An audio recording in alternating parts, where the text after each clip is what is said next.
Bonjour à toutes et tous, je suis le docteur Marine Sarfati, médecin spécialisée en santé environnementale et coordinatrice de ce module pédagogique de médecine et santé environnementale qu'on a créé avec la conférence des doyens de faculté de médecine de France à destination initiale des étudiants en médecine, puis plus largement des étudiants en santé. Et du fait du caractère d'introduction de ce module, il est légitime de proposer une extension à d'autres publics, à la formation continue, mais plus largement à toute personne intéressée par les liens entre le dérèglement environnemental et la santé. Donc là, c'est pour vous présenter une vidéo tutoriel pour vous présenter comment marche le module. Donc une fois que vous cliquez sur le module, vous allez y rentrer. Vous avez l'introduction, puis vous avez 4 blocs de progression pédagogique.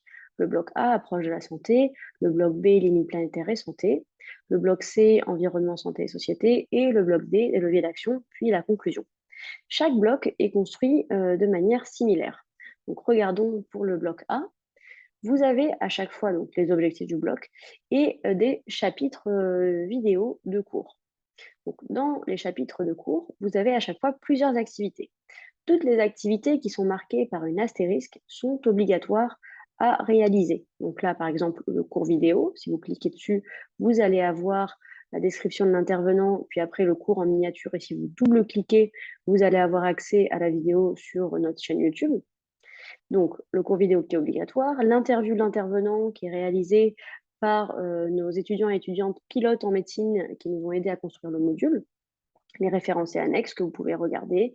Vous pouvez noter le cours, mettre des commentaires. Et si vous le souhaitez, vous pouvez vous tester avec un petit questionnaire. Juste une question.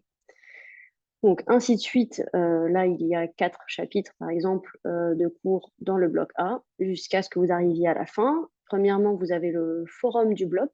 Donc, si vous voulez échanger entre vous, vous pouvez l'utiliser. Et vous avez une évaluation qui porte sur donc le bloc A avec une petite série de questions qui est donc obligatoire à réaliser. Et si vous souhaitez avoir l'attestation de fin, il faut avoir donc plus de 12 sur 20 à chaque évaluation. Une petite remarque, c'est que pour vous, donc, tout est ouvert une fois que vous rentrez dans le bloc A. Vous pouvez en fait théoriquement regarder la vidéo A3 avant de regarder la vidéo A1, mais on vous conseille de le faire dans l'ordre. En tout cas, vous pouvez naviguer comme bon vous semble. Donc ça, c'était pour le bloc A. Une petite chose que je voulais vous montrer dans l'onglet introduction, vous allez avoir un questionnaire d'introduction. Donc, comme je vous disais tout à l'heure, tout ce qui est marqué par une astérisque est obligatoire. Ça, c'est des vidéos à regarder, mais un questionnaire.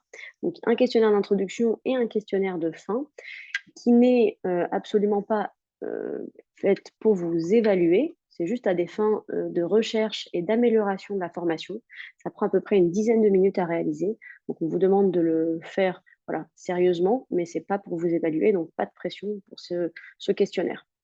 Une autre activité que je voulais vous montrer, c'est en plus des questionnaires et des évaluations de blocs, vous allez avoir 2 ateliers qu'on a réalisés avec la fresque de la biodiversité pour avoir un atelier un peu plus interactif, un peu plus ludique. Et donc, vous allez avoir des cartes à remettre dans le bon ordre, etc.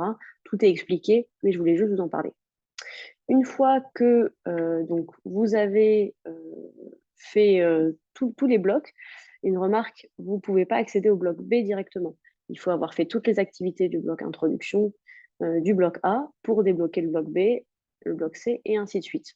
Donc une fois que vous arrivez à la conclusion, vous avez toujours l'évaluation, puis le questionnaire de fin, comme je vous le disais, et ensuite vous pouvez télécharger votre attestation.